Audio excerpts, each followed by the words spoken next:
إن الحمد لله رب العالمين والعاقبة للمتقين ولا عدوان إلا على الظالمين وأصلي وأسلم على أشرف الأنبياء والمرسلين نبينا محمد وعلى آله وأصحابه الفائزين برضا الله. اللهم صل على محمد وعلى آل محمد كما صليت على إبراهيم وعلى آل إبراهيم وبارك على محمد وعلى آل محمد كما باركت على إبراهيم وعلى آل إبراهيم إنك حميد مجيد. أعوذ بالله من الشيطان الرجيم. بسم الله الرحمن الرحيم. يا أيها الذين آمنوا اتقوا الله حق تقاته ولا تموتن إلا وأنتم مسلمون. يا أيها الناس اتقوا ربكم الذي خلقكم من نفس واحدة وخلق منها زوجها وبث منهما رجالا كثيرا ونساء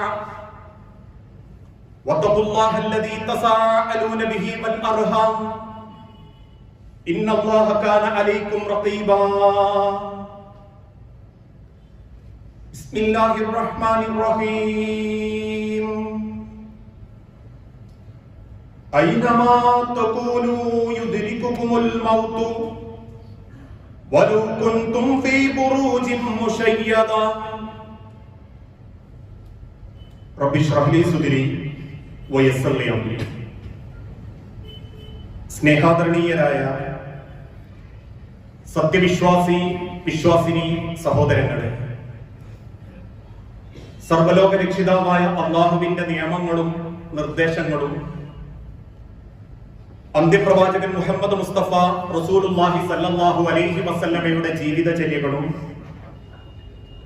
സ്വന്തം ജീവിതത്തിന്റെ എല്ലാ രംഗത്തും അല്ലാഹുവിന്റെ പരലോക വിചാരണ മനസ്സിൽ ചിന്തിച്ചുകൊണ്ട് സ്വീകരിക്കണമേ എന്ന് ആദ്യമായി ഓർമ്മപ്പെടുത്തുകയാണ്, വസിയത്ത് ചെയ്യുകയാണ്. നമ്മൾ ജീവിച്ചുകൊണ്ടിരിക്കുന്ന ഈ കാലഘട്ടത്തിൽ പലരും പറയുന്ന ഒരു പരാതി, കാലം എത്ര വേഗമാ തീർന്നുകൊണ്ടിരിക്കുന്നത് എന്നുള്ളതാണ്. എത്ര പെട്ടെന്നാണ് മാസങ്ങളും ദിവസങ്ങളും കഴിഞ്ഞു പോകുന്നത് എന്നതൊരു അത്ഭുതമായി പറയുന്നുണ്ടെങ്കിലും ആ കാലത്തിന്റെ യാത്രക്കിടയിൽ നമ്മിൽ നിന്നും തിരിച്ച് അല്ലാഹുവിന്റെ അരികിലേക്ക് മടങ്ങിപ്പോയ നമ്മുടെ പ്രിയപ്പെട്ട പല ആളുകളെ പറ്റിയും നമ്മൾ അത്ര ബോധവാന്മാരുമല്ല. ചില സാഹിത്യകാരന്മാരൊക്കെ പറയുന്നത് പോലെ കാലയവനികക്ക് പിന്നിൽ എത്രയെത്ര മരണങ്ങൾ, എത്രയെത്ര കുടുംബക്കാർ, എത്രയെത്ര പ്രിയപ്പെട്ടവർ മറഞ്ഞാലും കാലത്തിന്റെ പോക്കിനെ കുറിച്ചും കാലത്തിന്റെ സ്പീഡിനെ കുറിച്ചും പരാതി പറയുക എന്നതല്ലാതെ അതേ കാലത്തിന്റെ യാത്രക്കിടയിൽ എവിടെയോ കിടന്ന് മടങ്ങേണ്ടവനാണ് എന്ന ബോധം ഇന്ന് പലർക്കും നഷ്ടപ്പെട്ടുകൊണ്ടിരിക്കുകയാണ്. മുൻഗാമികളായ സ്വഹാബത്ത് പഠിപ്പിച്ചതുപോലെ ആരും കാണാത്തൊരു കൂട്ടുകാരൻ എന്റെയും നിങ്ങളുടെയും കൂടെയുണ്ട്. അള്ളാഹു നിശ്ചയിച്ച മലക്കുൽ മൗത്ത്. നമ്മുടെ അവസരം ഏത് സെക്കൻഡിൽ ഏത് സമയത്ത് എത്തിപ്പെടുന്നോ അതിന്റെ ഒരു അംശം പോലും മുന്നോട്ടോ പിന്നോട്ടോ നീക്കാതെ തന്റെ കണ്ടനാടിയിൽ നിന്നും ജീവൻ കവർന്നെടുത്ത് ആത്മാവിനെയും പിടിച്ച് തിരിച്ചു പോകുന്ന ഒരു കൂട്ടുകാരൻ എന്റെയും നിങ്ങളുടെയും കൂടെ സദാ അള്ളാഹുവിന്റെ കൽപ്പനക്ക് വേണ്ടി കാത്തിരിക്കുന്നുണ്ട്.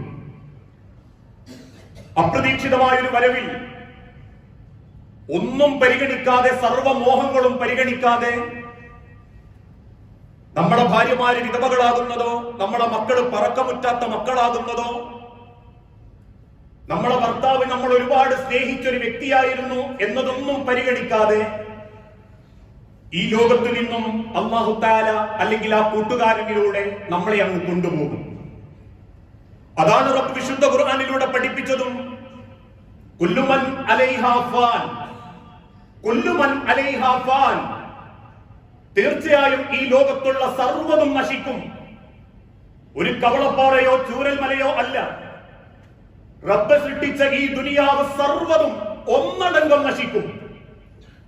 ആ ലോകത്ത് ജീവിച്ചിരുന്ന കോടീശ്വരന്മാർ, ധനാഢ്യർ, ലോകം നിയന്ത്രിച്ചിരുന്നവർ, ഒരിക്കലും എനിക്ക് യാതൊന്നും ബാധിക്കുകയില്ല എന്ന വിശ്വാസത്തോടുകൂടി ആരോഗ്യം സംരക്ഷിച്ചവർ, കുല്ലു മൻ അലൈഹാ ഫാൻ, എല്ലാം അള്ളാഹുവിന്റെ അരികിലേക്ക് തിരിച്ചുള്ളൊരു മടക്കം ഉണ്ടാകും. വയബ്ഖാ വജ്ഹു റബ്ബിക ദുൽ ജലാലി വൽ ഇക്റാം, ഉന്നതനും ആദരണീയനുമായ അല്ലാഹുവല്ലാത്ത സർവ്വതും ഈ ലോകത്ത് നിന്നും ഇന്നല്ലെങ്കിൽ നാളെ അള്ളാഹുവിന്റെ അരികിലേക്ക് മടങ്ങും. പല രീതിയിലും രൂപത്തിലും അള്ളാഹു അത് നമുക്ക് കാണിച്ചു തന്നുകൊണ്ടിരിക്കുന്നു. ഇക്കഴിഞ്ഞ ദിവസം പോലും മനസ്സിനെ ഏറെ സങ്കടപ്പെടുത്തുന്ന വാർത്തകൾ നമ്മൾ കണ്ടു. മാസങ്ങൾക്ക് ദിവസങ്ങൾക്ക് മുൻപ് ഏറ്റവും പരിശുദ്ധമാക്കപ്പെട്ട ഒരു ഹജ്ജ് വേളയിൽ ഉപ്പയെ കാണാതാവുകയും 2 തവണ കുവൈത്ത് എന്ന രാജ്യത്ത് നിന്ന് സൗദി അറേബ്യയിലേക്ക് വന്ന് സർവ്വ ഡോർമെട്രികളും സർവ്വ ഗ്രൂപ്പുകളും കയറി ഇറങ്ങിയിട്ടും വാപ്പാനെ കാണാതിരിക്കുകയും അവസാനം മാസങ്ങൾക്ക് ശേഷം ഇക്കഴിഞ്ഞ ദിവസത്തിൽ വാപ്പ മരണപ്പെട്ട് മോർച്ചറിയിലുണ്ട് എന്നറിയുമ്പോൾ ആ വാപ്പയുടെ മയ്യത്ത് നിസ്കരിക്കാനും വാപ്പാക്ക് വേണ്ടി ഒരു ഉംറ ചെയ്ത് പ്രാർത്ഥിക്കാനും 2 മക്കൾ പുറപ്പെട്ട കഥ. വാപ്പയുടെ മയ്യത്ത് വാങ്ങി രാജകീയ പ്രൗഢിയോടെ, കാരണം ഒരു ഹജ്ജ് വേളയിൽ മരണപ്പെട്ട അള്ളാഹുവിന്റെ ദാസന.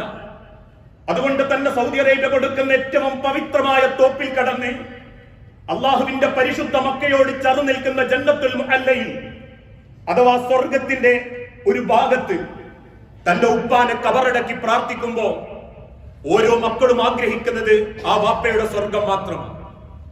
തിരിച്ചൊരുപാട് സ്വപ്നങ്ങളും പ്രതീക്ഷകളുമായി തന്റെ താമസ സ്ഥലത്തേക്ക് പുറപ്പെടുന്ന മകനെ വാപ്പാക്ക് വേണ്ടി നാട്ടിൽ മയ്യത്ത് നിസ്കരിച്ചിട്ടും പ്രാർത്ഥിച്ചിട്ടും കാത്തിരുന്ന് രാത്രി കടന്നുറങ്ങിയവരെ അമ്പരപ്പിച്ചുകൊണ്ട് പിറ്റേന്ന് നേരം വെളുക്കുമ്പോഴേക്കും അതിലൊരു മകനെയും അല്ലാഹു തആല തിരിച്ചു കൊണ്ടുപോയി അപകടത്തിന്റെ രൂപത്തിൽ. പലപ്പോഴും നമ്മൾ ചോദിക്കാറില്ലേ, മരിക്കാനാണോ അവിടെ പോകുന്നത്, മരിക്കാനാണോ ഇതുപോലെ ചെയ്തത്? അതിനേക്കാളേറെ ഇന്ന് രാവിലെയും നമ്മൾ വായിച്ചു, 5 വർഷങ്ങൾക്ക് ശേഷം കുടുംബക്കാർക്ക് ഒരു സർപ്രൈസ് കൊടുക്കാൻ ബാധ്യതകളൊക്കെ തീർത്ത് മറ്റൊരു വിസ സംഘടിപ്പിച്ച് നാട്ടിലേക്ക് വിമാനം കയറാൻ പെട്ടിയും കെട്ടി കാത്തിരിക്കുന്ന മുഹമ്മദ് റഫീഖ് എന്നൊരു ചെറുപ്പക്കാരൻ. നേരം വെളുത്തിട്ടും എഴുന്നേൽക്കാതായപ്പം തട്ടി വിളിച്ച കൂട്ടുകാർക്ക് മുൻപിൽ ജീവനില്ലാതെ കിടക്കുമ്പോ ഓരോ മക്കൾക്കും വാങ്ങിവെച്ച പെട്ടിയും ഓരോ കുടുംബക്കാർക്കനും കൊടുക്കേണ്ടതും പെട്ടിയും കണ്ട് കൂട്ടുകാരെ കരയുന്നുണ്ടെങ്കിൽ, കുല്ലു മൻ അലൈഹാ ഫാൻ, മനുഷ്യരെ ഞാനും നിങ്ങളും ഈ ലോകത്ത് നിന്ന് തിരിച്ചു പോകാൻ വന്നവരാ. എനിക്ക് എത്ര കോടികൾ ഉണ്ടെങ്കിലും എത്ര സ്വപ്നങ്ങൾ ഉണ്ടെങ്കിലും ഞാൻ എന്തൊക്കെ സമ്പാദിച്ചു കൂട്ടിയാലും വയബ്ഖാ വജ്ഹു റബ്ബിക, ഈ ലോകവും മനുഷ്യരെയും സൃഷ്ടിച്ച അല്ലാഹു അല്ലാത്ത ഒന്നും ഈ ലോകത്ത് അവസാനം ഉണ്ടാവുകയില്ല. അതാണ് റബ്ബ് വിശുദ്ധ ഖുർആനിലൂടെ പഠിപ്പിച്ചതും. ഐനമാ തകൂനു തുദ്രികുൽ മൗത്ത്, ഐനമാ തകൂനു, നിങ്ങൾ എവിടെയായിരുന്നാലും യുദ്രികുൽ മൗത്ത്, നിങ്ങളെ മരണം പിടികൂടും, എവിടെയായിരുന്നാലും. എന്നിട്ട് അല്ലാഹു പറയുന്നു, വലൗ കുൻതും ഫീ ബുറൂജിൻ മുശയ്യദ, കെട്ടിയുണ്ടാക്കപ്പെട്ട ഏത് കോട്ടക്കൊത്തളങ്ങളിലാണെങ്കിലും മരണം നിങ്ങളെ തേടിയെത്തും. അതിനാരോഗ്യം അല്ലാഹു കണക്കാക്കുന്നില്ല. എന്നും രാവിലെ നടക്കാൻ പോകുന്നവർ അറ്റാക്ക് വന്ന് മരിക്കുന്നില്ല. മണിക്കൂറുകളോളം തന്റെ ശാരീരിക ഫിറ്റ്നസ് കാത്തു സൂക്ഷിക്കുന്നവർ മരിക്കുന്നില്ല. ജീവിതത്തിൽ ഒന്നും സംഭവിക്കും അല്ലെങ്കിൽ നാളെ മരിക്കുമെന്ന് വിചാരിച്ചവർ ഇപ്പോഴും ആശ്വാസത്തോടെ ജീവിക്കുന്നില്ലേ? ആ ഒരു മരണത്തെ തൊട്ട് ഒരു നാൾ അവരെ പോലെയോ അവരെക്കാളും സങ്കടപ്പെടുത്തിയോ നമ്മളും ഈ ലോകത്ത് നിന്നും തിരിച്ചു പോകും. ആ മരണത്തെ തടഞ്ഞു നിർത്താൻ പറ്റുന്ന ഒന്നും എന്റെയും നമ്മളുടെയും കയ്യിലില്ല. അതുകൊണ്ടാണല്ലോ ഇക്കഴിഞ്ഞ ദിവസങ്ങളിൽ പോലും ചരിത്രം ഓർമ്മപ്പെടുത്തിയ വലിയൊരു സത്യം, ലോകം അടക്കി വാണിരുന്ന അലക്സാണ്ടർ ചക്രവർത്തി 30 വയസ്സായിട്ടേ ഉള്ളൂ. ഏഷ്യയും പശ്ചിമേഷ്യയും അടക്കം അദ്ദേഹത്തിന്റെ കയ്യെത്താത്ത രാജ്യങ്ങളില്ല. ഓരോ രാജ്യത്തേക്കും അദ്ദേഹം പ്രവേശിക്കുമ്പോ നാട്ടുകാർക്ക് ഉറപ്പ അലക്സാണ്ടർ അത് ജയിച്ചിരിക്കും. 30 വർഷത്തിന്റെ ഇടയിൽ 16ാമത്തെ വയസ്സിന് ശേഷം 14 കൊല്ലത്തിനിടയിൽ അദ്ദേഹം കീഴടക്കാത്ത രാജ്യങ്ങളില്ല. അദ്ദേഹം പലപ്പോഴും ജനത്തോട് പറഞ്ഞത്, ഈ ലോകത്തിന്റെ അധികാരി ഞാനായിരിക്കും, സർവ്വതും എന്റേതായിരിക്കും. 30ാമത്തെ വയസ്സിൽ ഒരു ചെറിയ അസുഖം ബാധിച്ച് അവസാനം ആ അസുഖത്തിന്റെ മുൻപിൽ അദ്ദേഹം മരണത്തിന് കീഴടങ്ങിയപ്പോ അദ്ദേഹത്തെ കത്തിക്കാൻ വേണ്ടി കൊണ്ടുപോകുന്ന സമയത്ത് 2 കൈകളും ആ കട്ടിലിന്റെ പുറത്തേക്ക് ആളുകൾ എടുത്തിട്ടു എന്ന്. 2 കൈകളും പുറത്തേക്ക് തൂങ്ങിക്കിടക്കും അലക്സാണ്ടർ ചക്രവർത്തിയെ നോക്കി അന്ന് ജനത ചോദിച്ചു, ലോകം വെട്ടിപ്പിടിച്ചിട്ടും കൊന്നൊടുക്കിയിട്ടും എന്തുണ്ട് അലക്സാണ്ടറെ നിന്റെ കയ്യിൽ? ഒരു തരി മണ്ണ്, ഒരു തരി പൊന്ന്. ഈ ദുനിയാവിൽ വെട്ടിപ്പിടിച്ചും ആളെ വഞ്ചിച്ചിട്ടും മറ്റുള്ളവരെ കുറ്റപ്പെടുത്തിയും സ്വന്തം ചോരയെ പരിക്കേൽപ്പിച്ചും നേടിയത്. ആ ഒരു മരണത്തെയാണ് ചരിത്രം വിശദീകരിപ്പിച്ചതും. പാർക്കാൻ ഗതിയില്ലാതെ റോഡരികിൽ കിടന്നവനും പാർക്കാൻ കൊട്ടാരത്തിൽ കിടന്നവനും 6 അടി മണ്ണേ കണ്ണം പറമ്പിലുള്ളൂ. ഈ ലോകത്ത് എന്തൊക്കെ നേടിയാലും അവസാനത്തൊരു യാത്ര, ലോകത്തൊരു ശക്തിക്കും നിയന്ത്രിക്കാനാവാത്ത യാത്ര, പകരം കൊടുക്കാൻ പറ്റാത്ത യാത്ര. ഒരാൾ മരണപ്പെടുമ്പോ നമ്മൾ ചിന്തിക്കാറില്ലേ, പകരം എത്ര വയസ്സന്മാരുണ്ട് റബ്ബേ, ജീവിക്കാനും നടക്കാനും പറ്റാതെ എഴുന്നേൽക്കാൻ പോലും പറ്റാതെ എത്ര വയസ്സന്മാര് കുടുംബത്തിലുണ്ട്, അവരെ കൊണ്ടുപോയിക്കൂടായിരുന്നോ നിനക്ക്? എന്തിനാ ഇത്രയും ചുറുചുറുക്കുള്ള യുവാക്കളെ, ചെറുപ്പക്കാരെ, ആ കുടുംബത്തിന്റെ ഏക പ്രതീക്ഷയെ എന്തിനാ റബ്ബേ നീ കൊണ്ടുപോയതെന്ന് ചോദിക്കുന്നുണ്ടെങ്കിൽ അതേ ചോദ്യം സിദ്ദീഖുൽ അക്ബർ റളിയല്ലാഹു അൻഹു അല്ലാഹുവിന്റെ റസൂലുള്ളാഹിനോടും ചോദിച്ചു. നബി സല്ലല്ലാഹു അലൈഹി വസല്ലമക്ക് മരണത്തിന്റെ ചില അടയാളങ്ങൾ അല്ലാഹു കാണിച്ചു കൊടുത്തപ്പോ അല്ലാഹുവിന്റെ ഹബീബ് മദീന പള്ളി അറഫ മൈതാനിയിൽ വെച്ച് പറഞ്ഞു, ഖുദൂ അന്നി മനാസിക്കക്കും. പിന്നീട് ഒരു കഥ വിശദീകരിച്ചു കൊടുത്തു. അല്ലാഹു അവന്റെ അടിമക്ക് ദുനിയാവിലുള്ളതും ആഖിറത്തിലുള്ളതും കാണിച്ചു കൊടുത്തു. ഒന്ന് തെരഞ്ഞെടുക്കാൻ പറഞ്ഞു, അടിമ ആഖിറത്തിലുള്ളത് തെരഞ്ഞെടുത്തിരിക്കുന്നു. അല്ലാഹുവിന്റെ തിരുദൂതൻ വിശദീകരിച്ച ആ കഥയുടെ പൊരുള് തെരഞ്ഞെടുത്തത് റസൂലാണെന്ന് ബോധ്യപ്പെട്ട സിദ്ദീഖുൽ അക്ബർ ചാടി എഴുന്നേറ്റ് വിങ്ങിപ്പൊട്ടിയിട്ട് ചോദിച്ചു, അന്ന് ജീവിച്ചിരിക്കുന്ന വാപ്പ അബൂ ഖുഹാഫയെ ചൂണ്ടി സിദ്ദീഖുൽ അക്ബർ ചോദിച്ചു, നബിയെ, നിങ്ങൾക്ക് പകരം പ്രായമായ എന്റെ വാപ്പയെ ഞാൻ കൊടുക്കാം, നിങ്ങൾ മരിക്കാൻ പാടില്ല.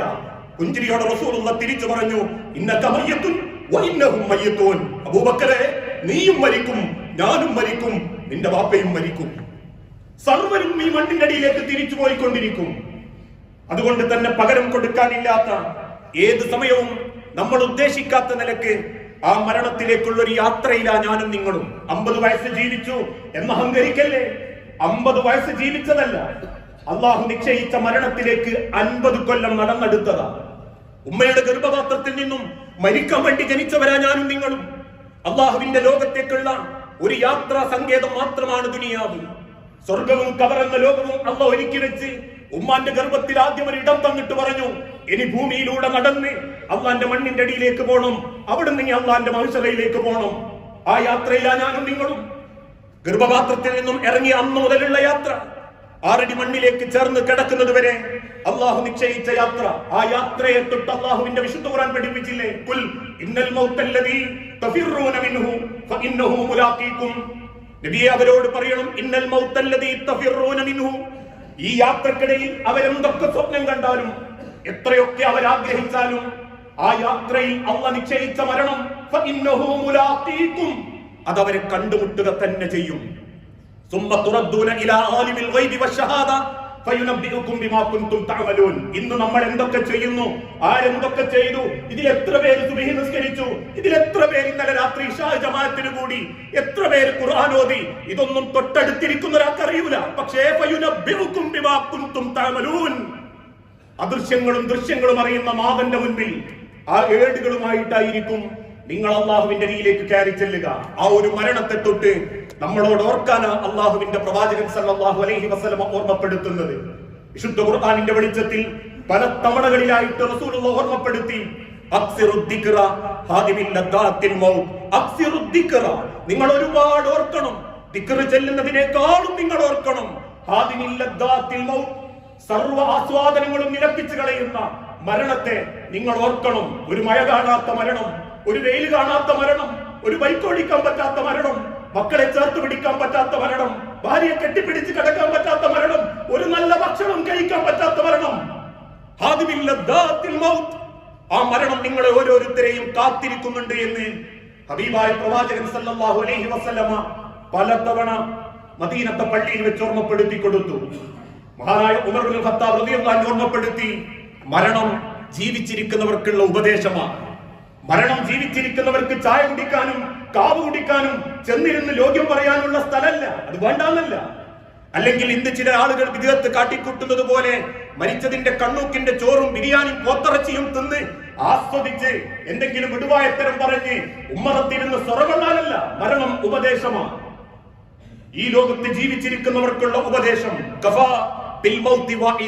ഉമർ ഇബ്നുൽ ഖത്താബ് റളിയല്ലാഹു അൻഹു മദീനത്തെ പള്ളിയിൽ നിന്ന് പല സമയത്തും സഹാബത്തിനോട് പറയും, ഒരു മരണം കേൾക്കുമ്പോ കഫാ ബിൽ മൗതി വാഇദ, മരണം നിങ്ങൾക്കുള്ള ഉപദേശമാണ്.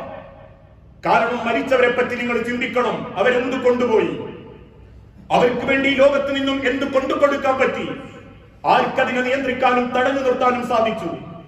ആ ഒരു മരണം ഏത് സെക്കൻഡിലും നമ്മളിലേക്ക് വരുമ്പോ മുമ്പെങ്ങുമില്ലാത്ത കോലത്തിൽ പ്രായവ്യത്യാസങ്ങൾ നോക്കാതെ അപ്രതീക്ഷിതമായി പടച്ചറപ്പ് ഓരോരുത്തരെ കൊണ്ടുപോകുമ്പോ 4 ഉം 5 ഉം വയസ്സുള്ള മക്കൾ പോലും വീണ് മരിക്കുമ്പോ അള്ളാഹുവിന്റെ ആ ഓർമ്മപ്പെടുത്തൽ നമ്മൾ ചിന്തിക്കണം. നമ്മൾ ആ മരണത്തിന് ഒരുങ്ങിയിട്ടുണ്ടോ നമ്മൾ അള്ളാഹുവിന്റെ അരികിലേക്ക് പോകാൻ? ഒരാളെ പറ്റിയും കുറ്റം പറയാത്തൊരു നാവ്, ഒരാളുടേതും കവർന്നെടുക്കാത്തൊരു സമ്പാദ്യം, ഒരാളോടും അനീതി കാണിക്കാത്തൊരു ജീവിതം, അള്ളാഹുവിന്റെ മുൻപിൽ നെഞ്ചു പിരിച്ചു നിൽക്കാൻ പറ്റിയൊരു ഈമാൻ. ഇതിലേത് സമ്പാദ്യം കൊണ്ടാണ് നമ്മൾ അള്ളാന്റെ അടുത്തേക്ക് ഒരുങ്ങിക്കൊണ്ടിരിക്കുന്നത്? മരിച്ചവരെ പറ്റി സങ്കടം പറയുമ്പോ അവരെങ്ങനെയായിരുന്നു എന്ന് സങ്കടപ്പെടുമ്പോ അള്ളാഹുവിന്റെ അരികിലേക്ക് അവർക്കുള്ളതുമായിട്ട് അവർ യാത്ര പോകുമ്പോ ഒരുമിച്ച് കടന്നുറങ്ങിയവരും ഒരുമിച്ച് ജീവിച്ചവരും ഒരു സുപ്രഭാതത്തിൽ ഇല്ലാണ്ടാവുക എന്നുള്ളത് വലിയ സങ്കടാണെങ്കിലും നാളെ പടച്ചോന്റെ കോടതിയിൽ എഴുന്നേൽപ്പിച്ചു നിർത്തുമ്പോ ഓരോരുത്തരും എന്റെ മുൻപെന്ന് പടച്ചോന്റെ സ്വർഗത്തേക്ക് പോകുമ്പോ അന്ന് അവിടെ വെച്ചും നരകത്തിലേക്ക് അള്ള പറഞ്ഞയക്കുന്നവന്റെ ലിസ്റ്റിൽ എന്റെ പേര് കണ്ടാൽ ഞാൻ എങ്ങനെ കരയേണ്ടി വരുമെന്ന് ചിന്തിച്ചു നോക്കിയിട്ടുണ്ടോ എപ്പോഴെങ്കിലും? ആ മരണത്തിന് വേണ്ടി ഒന്ന് ഒരുങ്ങാൻ, ആ മരണം തേടിയെത്തുന്നതിന്റെ മുൻപിൽ അള്ളാഹുവിന്റെ മുൻപിലേക്കൊന്ന് മനസ്സ് ചേർത്ത് വെക്കാൻ, പാപഭാരങ്ങളില്ലാത്ത, പകയില്ലാത്ത, വെറുപ്പില്ലാത്ത, ഒരു നല്ല സ്വഭാവത്തോടുകൂടി ഒരാളെ മനസ്സിലും വെറുപ്പുണ്ടാക്കാത്ത, ഒരാളെ ഹക്കും കവർന്നെടുക്കാതെ അള്ളാഹുവിന്റെ കോടതിയിൽ ചോദ്യം ചെയ്യപ്പെടുമെന്ന ഭയത്തിൽ നിർമ്മിക്കപ്പെട്ട തന്റെ വീടിന്റെ കുടുംബത്തിന്റെ ഭംഗിയിൽ ഏത് സന്തോഷത്തിലാണ് ഞാൻ നിങ്ങളും അള്ളാന്റെ അടുത്തേക്ക് മടങ്ങുക? എത്ര സമാധാനം കിട്ടുമെന്ന് ഇരുന്ന് ചിന്തിച്ചു നോക്കിയ ഈ പള്ളിയിൽ വെച്ച് പോലും ആളുകൾ അള്ളാന്റെ വിളിക്ക് ഉത്തരം നൽകിയിട്ടില്ലേ? ഇപ്പോഴും ഈ ഇരിക്കുന്ന നമ്മളിൽ ആർക്ക് പറയാൻ പറ്റും പുറത്തേക്ക് ഇറങ്ങുന്നത് ആയുസോടെയാണെന്ന്? അടുത്ത വെള്ളിയാഴ്ച ഈ പള്ളിയിൽ ഞാൻ ഉണ്ടാകുമെന്ന്. കഴിഞ്ഞ വെള്ളിയാഴ്ച പള്ളിയിലുള്ള പലരും മണ്ണിന്റെ അടിയിലാണ്. പല വാപ്പാരും കണ്ട മക്കള്, പല മക്കളും കണ്ട വാപ്പാര്, പല ഭാര്യനെയും കണ്ട ഭർത്താക്കന്മാര്. 6 അടി മണ്ണിലേക്ക് ഏൽപ്പിച്ചു കൊടുക്കുന്നവർക്ക് മനസ്സമാധാനത്തോടെ ചിന്തിക്കാൻ പറ്റണം. അതാ പുണ്യം. അല്ലാതെ ഷാദുലി പള്ളിയിൽ ആളുകൂടലും കണ്ണമ്പറമ്പി പള്ളിയിൽ ആളുകൂടലും അല്ല. 6 അടി മണ്ണിലേക്ക് ഇറക്കി വെക്കുമ്പോൾ ഒരാളോടും ഫസാദ് ചെയ്യാതെ, ഒരു കുടുംബത്തിനോടും അനീതി കാണിക്കാതെ, ഒരു ഉറുപ്പ്യന്റെ കാര്യത്തിൽ പോലും ദേറികേട് കാണിക്കാതെ അള്ളാഹുവിന്റെ വിളിക്കുത്തരം നൽകിയവനെന്നൊരു ആശ്വാസം ഉണ്ടല്ലോ. അതിനേക്കാളും വലിയ സന്തോഷമല്ല മനുഷ്യരെ ദുനിയാവിലുള്ള സൽപ്പേര്, ദുനിയാവിലുള്ള കൊട്ടാരങ്ങള്, വാങ്ങിക്കൂട്ടിയ തെങ്ങിൻ തോപ്പുകള്, റിസോർട്ടുകള്. ഇതൊന്നും അല്ല പുണ്യം. ആ ഒരു മരണത്തെ നമ്മൾ കാത്തിരിക്കുമ്പോ മഹാനായ സഅദ് ബിൻ മുആദ് റളിയല്ലാഹു അൻഹു ഇസ്ലാമിക ലോകത്ത് ജീവിച്ചത് 5 കൊല്ലമാണ്. 30-ാം വയസ്സിൽ ഇസ്ലാം മതം സ്വീകരിച്ചു. 35-ാമത്തെ കൊല്ലത്തിൽ അദ്ദേഹം ഷഹീദാവുന്നുണ്ട്. വയറിന് വെട്ടുകിട്ടി രക്തം വാർന്നൊലിച്ച് മരണം കൺമുൻപിൽ കാണുമ്പോ സഹാബത്തിനോട് അദ്ദേഹം ഒരു ആഗ്രഹം പറയും, നിങ്ങൾ എന്നെ റസൂലുള്ളാഹിനെ ഈ അവസ്ഥയിൽ കാണിക്കരുത്. എന്റെ ഹബീബ് കരയും, എന്റെ മുറിവിന്റെ ആയം കണ്ട് റസൂൽ കരയും. അവസാനം അറിഞ്ഞ റസൂൽ ഓടി വരുമ്പോഴേക്കും മദീന പള്ളിയുടെ മണൽത്തരികളിൽ സഅദ് ബിൻ മുആദ് മുഖം കുത്തി മരിച്ചു കിടക്കുന്നതാ കാണുന്നത്. അദ്ദേഹത്തെ മടിയിൽ കിടത്തി ചുണ്ടുകളിലെ മണലുകൾ തട്ടിക്കളഞ്ഞ് അള്ളാഹുവിന്റെ ഹബീബ് കരയുകയും പിന്നീട് കബറിലേക്ക് മറമാടുമ്പോൾ ചിരിക്കുകയും ചെയ്യുമ്പോ സഹാബത്ത് ചോദിക്കുന്നുണ്ട്, റസൂലേ നിങ്ങൾ എന്തിനാ ചിരിച്ച്? റസൂലുള്ള തിരിച്ചു പറഞ്ഞു, ഏത് മയ്യത്തിനെയും കൂട്ടിക്കൊണ്ടുപോകാൻ അള്ളാഹു മലക്കുകളെ നിശ്ചയിക്കും. ആത്മാവിനെ കൂട്ടിക്കൊണ്ടുപോകുന്ന മലക്കുകളുടെ എണ്ണം അവന്റെ സമ്പാദ്യത്തിനനുസരിച്ച, ദുനിയാവിലെ ബാങ്ക് ബാലൻസ് അല്ല, മറിച്ച് അവൻ ജീവിതത്തിൽ ചെയ്തു കൂട്ടിയ സൽക്കർമ്മങ്ങൾ, നല്ല സ്വഭാവങ്ങൾ. ആ കണ്ണീരോടെ റസൂലുള്ള പറഞ്ഞതും, ഒരു കാരക്കയുടെ കഷണം കൊണ്ടെങ്കിലും നിങ്ങൾ അള്ളാന്റെ നരകത്തെ കാക്കണം, ഒരു പുഞ്ചിരി കൊണ്ടെങ്കിലും നിങ്ങൾ അള്ളാഹുവിന്റെ കബറിനെ കാക്കണം. എന്നിട്ട് പറഞ്ഞു, 70,000 മലക്കുകളാ എന്റെ സഅദിനെ കൊണ്ടുപോകാൻ പടച്ചോൻ പറഞ്ഞയച്ച്. 70,000 മലക്കുകൾ. 5 കൊല്ലം ഇസ്ലാമിക ലോകത്ത് അദ്ദേഹം ജീവിച്ച്. 25-ഉം 50-ഉം കൊല്ലം ജീവിച്ച ഞാനുങ്ങളും അള്ളാന്റെ ഒരു വിളിക്ക് ഉത്തരം നൽകി അങ്ങ് പോകാൻ തീരുമാനിച്ച എത്ര മലക്കുകൾ പടച്ചോനിക്കുകൾക്കും വേണ്ടി കാത്തുവെച്ചിട്ടുണ്ടാകും എന്ന് ചിന്തിക്കണം. മരണങ്ങളും അപ്രതീക്ഷിതമായ യാത്രകളും ഒക്കെ നമ്മളെ വേദനിപ്പിക്കുന്നെങ്കിലും ആ വേദനിച്ച് കരയുന്നതിന്റെ അപ്പുറം എന്റെ യാത്ര എന്റെ തിരിച്ചുള്ളൊരു മടക്കം ആ ഓർമ്മകളാവണം ഓരോ മരണങ്ങളും നമ്മളെ പഠിപ്പിക്കേണ്ടതും ചിന്തിപ്പിക്കേണ്ടതും. ആ തിരിച്ചറിവിലൂടെ മനസ്സിനെയും ശരീരത്തെയും ഒരുക്കുന്നവരെയാണ് അള്ളാഹു ഇഷ്ടപ്പെടുന്നത്. കഫാദിൽ മൗതി വാഇദ. അതുകൊണ്ട് മരണം ഈ ലോകത്തിന് അള്ളാഹു കൊടുക്കുന്ന ഏറ്റവും വലിയ വഴല, ഏറ്റവും വലിയ സന്ദേശ. അങ്ങനെ അള്ളാഹുവിനെ ഭയപ്പെട്ട് ജീവിക്കുന്ന യഥാർത്ഥ മുഅ്മിനീങ്ങളിൽ അള്ളാഹു നമ്മളെ ഓരോരുത്തരെയും ഉൾപ്പെടുത്തി അനുഗ്രഹിക്കുമാറാകട്ടെ.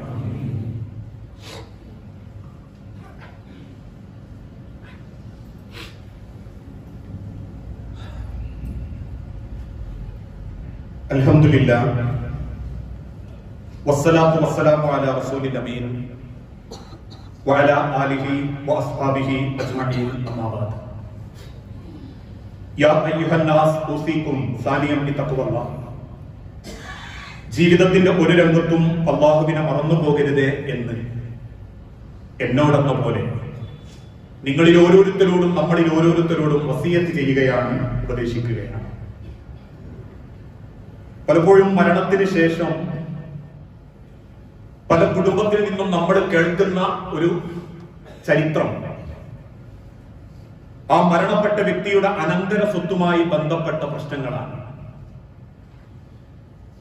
യഥാർത്ഥത്തിൽ മരിച്ച വ്യക്തികളോട് ഒരു കുടുംബം കാണിക്കുന്ന ഏറ്റവും വലിയ നെറികേടും ആ അനന്തര സ്വത്തിൽ കാണിക്കുന്ന കള്ളത്തരങ്ങളാണ് എന്ന് മുൻഗാമികളായ സർവ്വ ഉലമാക്കളും രേഖപ്പെടുത്തിയിട്ടുണ്ട്. ഒരിക്കൽ മദീന പള്ളിയിൽ ഇരിക്കുന്ന സഹാബത്തിനോട് പ്രവാചകൻ സല്ലല്ലാഹു അലൈഹി വസല്ലമ ചോദിച്ചു, നിങ്ങൾക്ക് നിങ്ങളുടെ സ്വത്താണോ ഇഷ്ടം, നിങ്ങളുടെ അനന്തര സ്വത്താണോ ഇഷ്ടം? എന്റെ വാക്ക് കേൾക്കുന്ന പ്രിയപ്പെട്ട എന്റെ സഹോദരങ്ങളോടും ഇതൊരു ചോദ്യമായിട്ട് ഞാൻ നിങ്ങളോട് ചോദിക്കുകയാണ്. നിങ്ങൾക്ക് നിങ്ങളുടെ സ്വത്താണോ ഇഷ്ടം, അനന്തര സ്വത്താണോ ഇഷ്ടം? സ്വാഭാവികമായും സഹാബത്ത് ചിന്തിച്ചിട്ട് പറഞ്ഞു, റസൂലേ, ഞങ്ങളുടെ സ്വത്ത് എന്ന് പറഞ്ഞാൽ ഞങ്ങളുടെ, അനന്തര സ്വത്ത് എന്ന് പറഞ്ഞാൽ അത് മക്കൾക്ക് കൊടുക്കേണ്ടതാണ്. അതുകൊണ്ട് തന്നെ ഞങ്ങൾക്ക് ഞങ്ങളുടെ സ്വത്താണ് റസൂലേ ഇഷ്ടം. അനന്തര സ്വത്തിനോട് ഞങ്ങൾക്ക് വലിയ താല്പര്യമില്ല. കാരണം ഞങ്ങൾക്ക് അത് ഉപകാരപ്പെടൂല. ഞങ്ങളുടെ മക്കൾക്കോ കുടുംബത്തിനോ അത് എടുക്കാനുള്ള. പ്രവാചകൻ സല്ലല്ലാഹു അലൈഹി വസല്ലമ കണ്ണുനീരോടെ കരയാൻ തുടങ്ങി. ഈ ഒരു ചരിത്രത്തെ വ്യാഖ്യാനിച്ചുകൊണ്ട് ഉലമാക്കൾ ചോദിച്ചു, പ്രിയപ്പെട്ടവരെ, നമുക്ക് കിട്ടുന്ന അനന്തര സ്വത്ത് ഏതാണെന്നറിയോ? അത് നമ്മൾ ബാക്കി വെച്ച് സമ്പാദിച്ച കോടിക്കണക്കിന്റെ ആസ്തിയുള്ള പറമ്പോ ബിൽഡിങ്ങോ ഫ്ലാറ്റോ ഇതൊന്നുമല്ല. നമുക്ക് കിട്ടുന്ന അനന്തര സ്വത്ത് നമ്മൾ മരിച്ചാൽ കിട്ടുന്ന പ്രാർത്ഥനകളാണ്. മരിച്ചാലും നമ്മൾക്ക് വേണ്ടി പ്രാർത്ഥിക്കുന്ന ഒരു മനസ്സ് ഈ ലോകത്തുണ്ടെങ്കിൽ, നമ്മളെ സ്വഭാവം കൊണ്ടും പെരുമാറ്റം കൊണ്ടും ഇടപെടലുകളെ കൊണ്ടും നമ്മളെ ഓർക്കുമ്പോഴേക്കും മനസ്സ് തുറന്ന് അയാളെ കവറിഞ്ഞൊന്ന് നന്നാക്കി കൊടുക്കണേ റബ്ബേന്ന് ഒരാളും പറയാതെ പറയിപ്പിക്കാൻ പറ്റുന്ന ഒരു ജീവിതം ഉണ്ടെങ്കിൽ അത് നമ്മൾ അനന്തര സ്വത്താ.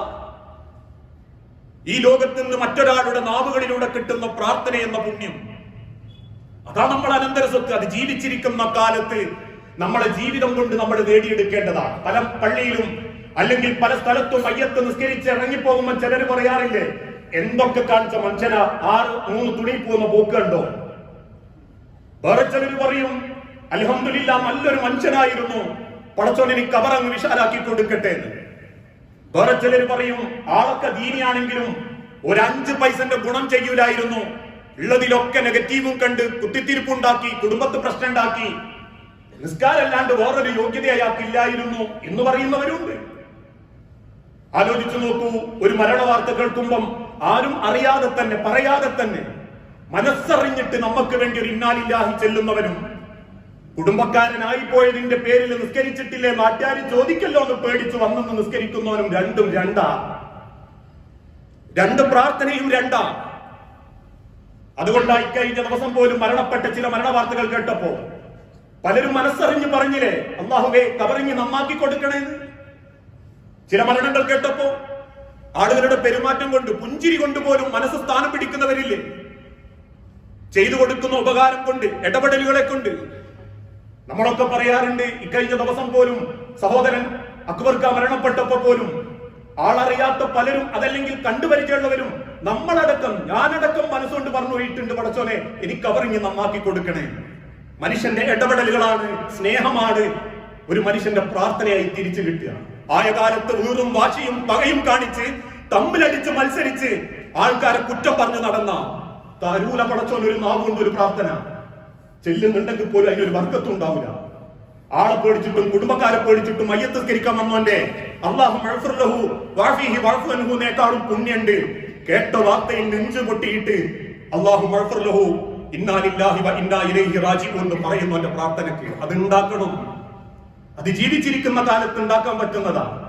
ആ കാലത്തൊക്കെ മത്സരിച്ചോടി പൈസ ഉണ്ടാക്കാനും തമ്മ് തല്ലാനും ആൾക്കാരെ കുറ്റം പറയാനും തോളിലിരുന്ന് ചെവി കടിക്കാനും അസൂയ മുട്ടി ഈഗോ കാണിച്ച് മത്സരിക്കാനും പോയാ ഈ ദുനിയാവിൽ ചിലപ്പോ മയ്യത്ത് സ്കരിക്കാനൊക്കെ കുടുംബക്കാർ 10-50 ആൾക്കാരോ അല്ലെങ്കിൽ പള്ളിയിൽ ഒരു 4-5 സഫൊക്കെ ആളുണ്ടാവും. എങ്ങനെയോ ഒഴിവാക്കാന്ന് കരുതിയിട്ട് തോളിലെടുത്ത് കണ്ണമ്പറമ്പിലോ മന്മണ്ടപ്പള്ളിയിലോ കൊണ്ട് ചടക്കാനും ആളുണ്ടാവും. പക്ഷെ മനസ്സ് തുറന്നൊരു പ്രാർത്ഥന അള്ളാന്റെ അരികിലേക്ക് എത്തിയിട്ടുണ്ടാവില്ല. അതുകൊണ്ടാണ് റബ്ബ് ഇടക്കിടക്ക് ഓർമ്മപ്പെടുത്തിയതും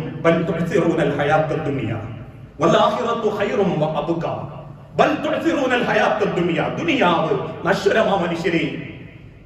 ഇന്ന് എന്റെ കയ്യിൽ കിടക്കുന്ന പണം ഇന്നലെ ആരോ ഉപയോഗിച്ചതാ. ഇന്ന് ഞാൻ താമസിക്കുന്ന വീടും സ്ഥലവും മുൻപേതോ തറവാട്ടുകാരി താമസിച്ചതാ. നാളെ എന്റെ ആ പോക്കറ്റ് കിടക്കുന്ന ഇന്നത്തെ 10 രൂപയോ 100 രൂപയോ നാളെ ഏതെങ്കിലും ഒരു പോക്കറ്റ് കിടക്കേണ്ടതാ. ഒരിക്കലും മരിക്കാത്ത അവസാനിക്കാത്ത റബ്ബിന്റെ കോടതിയിൽ ആ പരലോകത്തേക്കുള്ള ഒരു യാത്ര നമ്മൾ ആരംഭിച്ചു കഴിഞ്ഞിട്ടുണ്ടെങ്കിൽ, അഥവാ ജനിച്ചത് ആരംഭമാണ്, ഇനി കാത്തിരിക്കാനുള്ളത് മരണം മാത്രമാണെങ്കിൽ ആ മരണത്തിലേക്ക് നടന്നെടുക്കുന്ന നമ്മുടെ ജീവിതത്തിൽ നമുക്കുണ്ടാവേണ്ട ഏറ്റവും വലിയ സമ്പാദ്യം മരിച്ച ഒരു മനസ്സിലൊരു വെറുപ്പ് തോന്നാതെ ആ കവറിങ് ഒന്ന് വിശാലാക്കി കൊടുക്കണേ റബ്ബെ, ആ കുടുംബത്തിന് ഒരു സമാധാനം കൊടുക്കണേ എന്ന് റബ്ബെ എന്ന് പ്രാർത്ഥിക്കുന്ന മനുഷ്യരെ, സൗഹൃദങ്ങളെ, ബന്ധങ്ങളെ ഉണ്ടാക്കിയെടുക്കലാ പുണ്യം. അല്ലാതെ നാട്ടുകാരെ സമൂഹത്തിനെ കാണിക്കാൻ ഇസ്ലാമിന്റെ നടുക്കണ്ടങ്ങളായി ജീവിച്ചിട്ടും കുടുംബത്തിലെ സ്വത്ത് തർക്കവും പെണ്ണുങ്ങളോടുള്ള അനീതികളും അതല്ലെങ്കിൽ രക്ഷിതാക്കളെ നോക്കാതെയും വാപ്പനോടും ഉമ്മനോടുള്ള കടമയൊന്നും ചെയ്യാതെ നാട്ടിലൊരു നല്ല വേഷം കെട്ടി നടന്ന പരിഗണനയും കിട്ടും, ആളും കൂടും, നാട്ടുകാർ പൊലിപ്പിക്കും, പത്രത്തിലും വരും, പടച്ചോന്റെ അക്കൗണ്ടിൽ ഉണ്ടാവില്ല. ആ തിരിച്ചറിവാണ് അള്ളാഹു പറഞ്ഞ മരണബോധം. ആ ബോധമാണ് റസൂലുള്ള പഠിപ്പിച്ച മരണം എന്ന യാഥാർത്ഥ്യം. അങ്ങനെയാവണം ഇനി അങ്ങോട്ട് നമ്മുടെ ജീവിതത്തിൽ. ഈ ദുനിയാവിലെ സർട്ടിഫിക്കറ്റിനേക്കാൾ ആരും പറയാതെ അറിയാതെ മനസ്സറിഞ്ഞ് പ്രാർത്ഥിക്കുന്ന ഒരു സ്വഭാവത്തിന്റെ ഉടമകളാവാൻ, വാക്കുകൊണ്ടും നോക്കുകൊണ്ടും സ്നേഹം കൊടുക്കാൻ, ആരെയും കുറ്റപ്പെടുത്താത്ത, തെറി പറയാത്ത, പരദൂഷണം പറയാത്ത, ബന്ധങ്ങൾ മുറിക്കാത്ത, ആരൊരു ഉൾപ്പെയും അപഹരിക്കാത്ത, മരിച്ചു പോകുമ്പോൾ ഒരു ബാധ്യതകളോ സങ്കടങ്ങളോ ഇല്ലാതെ അള്ളാഹുവിന്റെ അരികിലേക്ക് മടങ്ങാൻ പറ്റണം. അവർക്ക് മയ്യത്ത് സ്കരിക്കാൻ ആള് കുറഞ്ഞാലും അള്ളാഹു മലക്കുകളെ പറഞ്ഞയക്കുന്ന അള്ളാഹിന്റെ അടുത്തേക്ക് കൊണ്ടുപോകാൻ. അതിനേക്കാളും വലിയ പുണ്യൊന്നും ഈ ദുനിയാവിൽ ഒരു മനുഷ്യനും നമുക്ക് ചെയ്തു തരാനില്ല. ആ ബോധത്തിൽ അള്ളാഹുവിന്റെ അരികിലേക്ക് മനസ്സുകൊണ്ട് അടുക്കുന്ന യഥാർത്ഥ മുഅ്മിനീങ്ങളാവാൻ അള്ളാഹു നമുക്ക് ഓരോരുത്തർക്കും തൗഫീഖ് നൽകി അനുഗ്രഹിക്കുമാറാകട്ടെ. അള്ളാഹുവെ, അറിഞ്ഞും അറിയാതെയും ഒരുപാട് തെറ്റുകുറ്റങ്ങൾ സംഭവിച്ചു പോകുന്നുണ്ട് നാഥ. എല്ലാം വിട്ടുപുറത്തു മാപ്പാക്കി നിന്റെ സ്വർഗത്തിൽ ഇതേ രൂപത്തിൽ നീ ഞങ്ങളെ ഒരുമിപ്പിച്ചു കൂട്ടണമേ. അള്ളാഹുവെ, മക്കളില്ലാതെ ഒരുപാട് കുടുംബങ്ങൾ പരീക്ഷിക്കപ്പെടുന്നുണ്ട് റബ്ബേ. മക്കളെന്ന് അനുഗ്രഹം നൽകി ഓരോ കുടുംബങ്ങളോടും നീ കാരുണ്യം കാണിക്കണമേ. അള്ളാഹുവെ, സാമ്പത്തിക ബുദ്ധിമുട്ടിലും ശാരീരിക പ്രയാസത്തിലും ജീവിക്കുന്ന പലരുണ്ട് നാഥ. എത്രയും വേഗത്തിൽ ഓരോരുത്തരുടെ പ്രയാസങ്ങളും നീ മാറ്റിക്കൊടുത്ത് ആഫിയത്തോടെ, ദീർഘായുസ്സോടെ, സമാധാനത്തോടെ ജീവിക്കാൻ ഓരോരുത്തർക്കും നീ തൗഫീഖ് നൽകണമേ.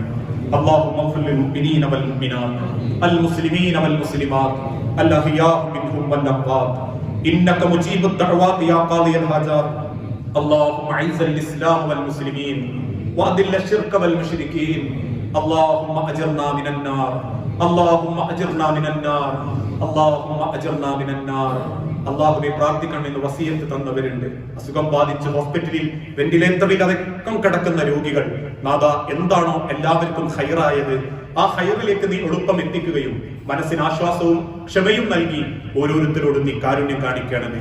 നാഥ, നിന്റെ വിളിക്കുത്തരം നൽകി നിന്നിലേക്ക് മടങ്ങിയ ഞങ്ങളുടെ പ്രിയപ്പെട്ട കുടുംബാംഗങ്ങൾ, സഹോദരങ്ങൾ, സുഹൃത്തുക്കൾ, മാതാപിതാക്കൾ, മക്കൾ, ഭാര്യമാർ, ഭർത്താക്കന്മാർ, പ്രാർത്ഥിക്കാൻ വസിയത്ത് തന്ന അക്ബർക്കരുടെ കുടുംബം, അതോടൊപ്പം തന്നെ സഹോദരൻ റഷീദ് കെയുടെ കുടുംബം, നിരവധി ആളുകൾ റബ്ബേ നിന്റെ അടുത്തേക്ക് മടങ്ങിയിട്ടുണ്ട്. ഖബർ വെളിച്ചമാക്കി കൊടുക്കുകയും പാപങ്ങൾ പൊരുത്തപ്പെട്ട് പുറത്ത് ഏറ്റവും നല്ല ഒരു ജീവിതം ഖബറിലും ആഖിറത്തിലും ഓരോരുത്തർക്കും നീ പ്രദാനം ചെയ്യണമേ. പല മരണങ്ങളെ കൊണ്ടും വേദനിക്കുന്ന മനസ്സുകളെ ക്ഷമയോടെ നേരിടാൻ അള്ളാഹുവേ, നീ ഓരോ മനസ്സിനും ശക്തി നൽകണമേ. സാമ്പത്തിക കടബാധ്യതയിൽ പെട്ടുപോയവരുണ്ട് നാഥ. ഹലാലായ നിനക്ക് ബാധ്യതകൾ തീർത്ത് അള്ളാഹുവിനെ കണ്ടുമുട്ടുന്ന യഥാർത്ഥ മുത്തഖീങ്ങളിൽ നീ ഞങ്ങളെ ഉൾപ്പെടുത്തി അനുഗ്രഹിക്കണമേ. റബ്ബനാ ആതിനാ ഫിദ്ദുനിയ ഹസന വഫിൽ ആഖിറതി ഹസനത വഖിനാ അദാബന്നാർ.